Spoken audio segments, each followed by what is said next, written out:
പാക് മുൻ പ്രധാനമന്ത്രിയും തെഹ്രീക്കെ ഇൻസാഫ് പാർട്ടി സ്ഥാപകനുമായ ഇമ്രാൻഖാന് 10 വർഷം തടവ്. രാജ്യത്തിന്റെ ഔദ്യോഗിക രഹസ്യങ്ങൾ പരസ്യപ്പെടുത്തിയ കേസിലാണ് നടപടി.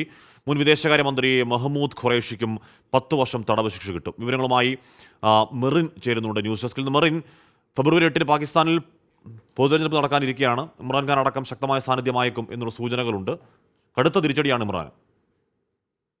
ഹാഷ്മി, പാകിസ്ഥാനിൽ പൊതു തെരഞ്ഞെടുപ്പ് നടക്കാനിരിക്കുകയാണ്. ഇപ്പോൾ ഇമ്രാൻഖാന് തന്നെ കനത്ത തിരിച്ചടി നേരിട്ടിരിക്കുന്നത്. ഫെബ്രുവരി 8-നാണ് പാകിസ്ഥാനിൽ പൊതു തെരഞ്ഞെടുപ്പ് നടക്കാനിരിക്കുന്നത്. ഈ ഒരു സാഹചര്യത്തിലാണ് മുൻ പാക് പ്രധാനമന്ത്രിയും തെഹ്രീക്കെ ഇൻസാഫ് പാർട്ടി സ്ഥാപകനുമായിട്ടുള്ള ഇമ്രാൻഖാൻ ഇപ്പോൾ തടവ് ശിക്ഷ ലഭിച്ചിരിക്കുന്നത്. 10 വർഷമാണ് തടവ്.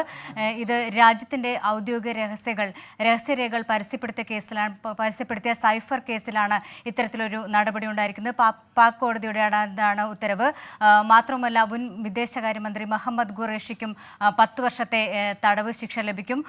കോടതിയിൽ ഇപ്പോൾ നിലവിൽ പാകിസ്ഥാൻ മുൻ പ്രധാനമന്ത്രി തടവ് ശിക്ഷ അനുഭവിക്കുകയാണ്. അഴിമതി കേസിൽ ഇപ്പോൾ ഇമ്രാൻഖാൻ തടവ് ശിക്ഷ അനുഭവിക്കുന്ന ഒരു സാഹചര്യത്തിൽ തന്നെയാണ് ഇപ്പോൾ കൂടുതൽ തിരിച്ചടി ഉണ്ടായിരിക്കുന്നത്. പൊതു തെരഞ്ഞെടുപ്പ് നടക്കാനിരിക്കെ തന്നെയാണ് ഇത്തരത്തിൽ കോടതി ഉത്തരവ് ഉണ്ടായിരിക്കുന്നത്. 2022 ഏപ്രിലാണ് അവിശ്വാസ പ്രമേയത്തിലൂടെ ഇമ്രാൻഖാനെ പുറത്താക്കുന്നത്. നിലവിൽ എന്തായാലും പാക് മുൻ പ്രധാനമന്ത്രി ഇമ്രാൻഖാന് കനത്ത തിരിച്ചടി തന്നെ ഉണ്ടായിരിക്കുകയാണ്. ഹാഷ്മി, മെറിനാണ് വാർത്തയുടെ വിവരങ്ങൾ നൽകിയത്. അറസ്റ്റ് തന്നെ രാഷ്ട്രീയ പ്രേരിതമാണ്, രാഷ്ട്രീയ വേട്ടയാണ് എന്നൊക്കെ ആരോപണമുണ്ടായിരുന്നു. എന്തായാലും അതിൻ്റെ തുടർച്ചയിൽ 10 വർഷം തടവ് എന്ന് പറഞ്ഞാൽ ഇലക്ഷൻ നടക്കുന്ന ഒരുപക്ഷേ ഇമ്രാൻ്റെ രാഷ്ട്രീയ ഭാവി തന്നെ ഇല്ലാതാക്കിയേക്കാവുന്ന ഒരു വിധി എന്ന് കൃത്യമായി തന്നെ പറയാം.